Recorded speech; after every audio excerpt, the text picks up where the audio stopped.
అందరికీ నమస్కారం. నేను మీ గంటి ఉష. మిత్రులకి, శ్రేయోభిలాషులకి, సబ్స్క్రైబర్స్‌కి అందరికీ కూడా నా శుభాభినందనలు, కృతజ్ఞతలు.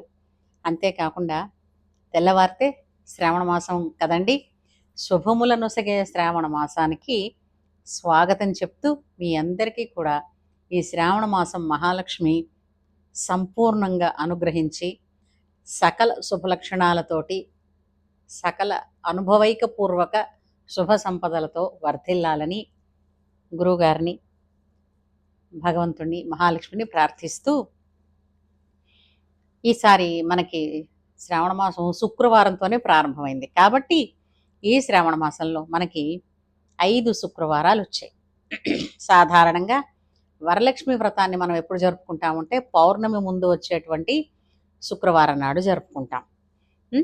అయితే మనకి ఏ విధంగా చేస్తారు? మిగిలిన వారాలు కూడా ఖచ్చితంగా చేసుకుంటారు. వరలక్ష్మి వ్రతాన్ని మాత్రం ప్రత్యేకించి పౌర్ణమి ముందు వారం చేసుకుంటారు. ఇక వేరే ఏ విధమైనటువంటి ఆటంకాలైనా వస్తాయి అని అనుకున్న వాళ్ళు ఋతు సంబంధిత ఆటంకాలు ఏమన్నా వస్తాయనుకుంటే పున్నానికి ముందు చేసుకుంటారు. లేదంటే ఒకవేళ పౌర్ణమి తర్వాత వారమైనా చేసుకుంటారు, తప్పులేదు. అయితే పుట్టిన వారం పులగం పరమాణం అని, పున్నం ముందు వారం కాబట్టి బూర్లు పులిహార అని, అలాగే మూడో వారం కుడుములని, 4వ వారం అట్లని, అంటే ఆఖరి వారం. ఇలాగా అమ్మవారికి ఏదో విధంగా ఎన్ని రకాల నైవేద్యాలు పెడుతూ ఉంటారు. ఇవన్నీ కూడానండి వేడుక కొద్దీ వైభవాన్ని చూపించుకోవడమే. అలాగే ఇంటికి ముత్తైది వస్తే, ముత్తైదులు పిలుచుకుంటాం కదా, ముత్తైదు వస్తే మనం చాలా ఎక్కువగా ఏదో పెట్టాలనుకుని కొంతమంది కోరిక ఉన్నప్పటికీ కూడా జరుపుకోలేక, ఎందుకంటే పక్క వాళ్ళని చూస్తూ ఉంటాం. ఒక్కొక్కళ్ళు చూడండి పట్టు జాకెట్లు పెట్టి, ఇంకా అందులో గాజులు పెట్టి, ఇంకా అందులో చాలా చాలా డెకరేషన్లు చేస్తారు. ఇవన్నీ చేసే సమయమైనా కొంతమందికి ఉండకపోవచ్చు, లేదా అంత సొమ్ములైనా ఉండకపోవచ్చు.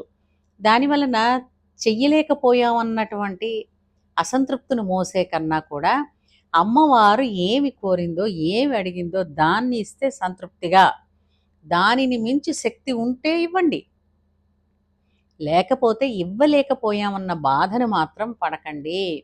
ఎందుకంటే ఏ తల్లికైనా తన బిడ్డ ఆనందంగా ఉంటేనే సంతోషం తప్ప, దిగులుగా ఉన్నా, బాధగా ఉన్నా, అసంతృప్తితో ఉన్నా కూడా ఇష్టం ఉండదు. నిజమా కాదా? మీరే చెప్పండి. మీరు కూడా తల్లులే కదా. కాబట్టి మనకి ఇప్పుడు ఏ పూజ అవనండి, ఏ వ్రతం అవనండి, ఏ ఉత్సవం అవనండి, ఉన్నంతలో శుభంగా చేసుకోండి. అంతే తప్ప లేని ఆర్భాటాలకి వెళ్ళిపోయి భార్యాభర్తల మధ్య కానీ, కుటుంబ సభ్యుల మధ్య కానీ చిన్న చిన్న ఈ పొరపొచ్చాలు తెచ్చుకోవలసినటువంటి అవసరం లేదు. అలాగే మనకు ఒక సినిమా కూడా వచ్చింది, అప్పు చేసి పప్పు కూడు అని. అంచేత ఆ అప్పు సొప్పు చెయ్యొద్దు వ్రతాలకి. ఏ దేవుడు, ఏ భగవంతుడు కూడా నా కోసం నువ్వు అప్పు చేయి, నా కోసం నువ్వు ఇలాగా తప్పు చేయి అనేవాడు చెప్పలేదమ్మా. కాబట్టి ముత్తైదు ఇంటికి వస్తే కాళ్ళకింత పసుపు రాసి మొహాన బొట్టు పెడితే పొంగిపోతుందండి ఏ ముత్తైదైనా. మనకు అదే సంప్రదాయం కదా. ఎవరైనా ఇంటికి వస్తే రెండమ్మా కూర్చోండి అంటాం, మేము వెళ్ళొస్తామని చెప్తే బొట్టు పెడతాం, ఉండమ్మా బొట్టు పెడతామంటాం, బొట్టు పెడతాం. వీలైతే ఏదో పండో పువ్వో ఇంట్లో ఉంటే ఇస్తాం. అంతే తప్ప ఏదో నేను ఇంకా ఆవిడ దగ్గర, వచ్చిన వాళ్ళ దగ్గర నేను మెప్పు పొందేయాలి అన్న ఉద్దేశంతో లేనిపోని ఆర్భాటాలకి వెళ్ళకండి. అండ్ ఇంకొకటి కూడా చాలామంది ఆలోచిస్తూ ఉంటారు, వాళ్ళ ఇంటికి వెళ్ళినప్పుడు అంత గొప్పగా పెట్టారు కదా, మరి మన ఇంటికి వచ్చినప్పుడు కూడా మనం అలా చూడాలి కదా. వాళ్ళు ఎంత గొప్పగా చూశారు అన్నది ఆదరము, అభిమానము అయితే, మనం కూడా మన ఇంటికి వచ్చినప్పుడు అంతకన్నా ఎక్కువ ఆదరం, అభిమానంతో చూస్తే బాగుంటుంది, సంస్కారంగా ఉంటుంది, సంప్రదాయంగా ఉంటుంది. వారికి ఉన్నటువంటి ఆదాయ వనరులతో వారు చేసినటువంటి, వాళ్ళు ఇచ్చినటువంటి కానుకలు ఏవైతే ఉన్నాయో అలాగే మనం కూడా ఇవ్వాలి అని అంటే, ఇవ్వకపోతే వాళ్ళేమనుకుంటారో అని అనుకోవడం, అందుకోసం అని చెప్పి అప్పు సొప్పు చేసి వాళ్ళ స్థాయికి తగ్గట్టు మనం ఇవ్వడం అన్నది కరెక్ట్ పద్ధతి కాదండి. అదేంటంటే ఈ రోజున వాళ్ళ ఒక క్షణానికి వాళ్ళ మనసులో వీళ్ళు గొప్పగా ఇచ్చారే అని ఉంటుంది. కానీ ఆ వెనకాతల మనం ఇంట్లో ఎన్ని బాటలు పడాలి? అసలు అలాంటి సమస్యలు తెచ్చుకోవాల్సిన అవసరం ఉందా? అది ఆలోచించండి. ఏ పనైనా సరే మన మనశ్శాంతికి విలువ ఇచ్చేది అయితేనే చేద్దాం. మనం మన మనశ్శాంతినే మనం అక్కడ కుదువ పెట్టాలి అనంటే ఆ పనులు మనం చెయ్యొద్దు. ఏమంటారు? అంచేత శ్రావణ మాసంలో వచ్చేటటువంటి శుక్రవారాలు ముఖ్యం. మంగళగౌరి వ్రతాలు చేస్తారు కాబట్టి మంగళవారాలు ముఖ్యం. అలాగే బహుళ పక్షంలో వచ్చేటటువంటి కృష్ణాష్టమి అత్యంత అద్భుతం.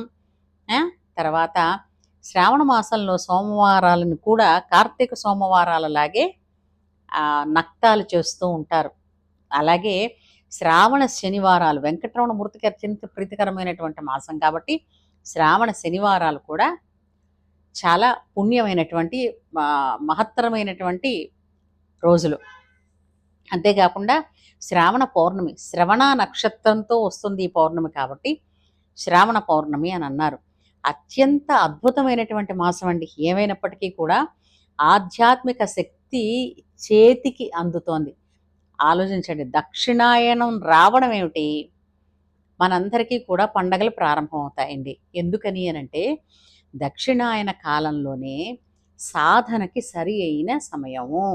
మనం సాధన చేసి తరించగలందులకు. అంతేకాదు ఈ సమయంలోనే రోగాలు మనని చుట్టుముట్టకుండా ఈ ఎప్పుడైతే ఈ పర్వదినాలు ఈ మనం వ్రతాలు అన్న పేరుతోటి కొన్ని నియమనిష్టలతో ఉంటాం చూడండి, అది మన ఆరోగ్యాన్ని రోగ నిరోధక శక్తిని పెంపొందిస్తుంది.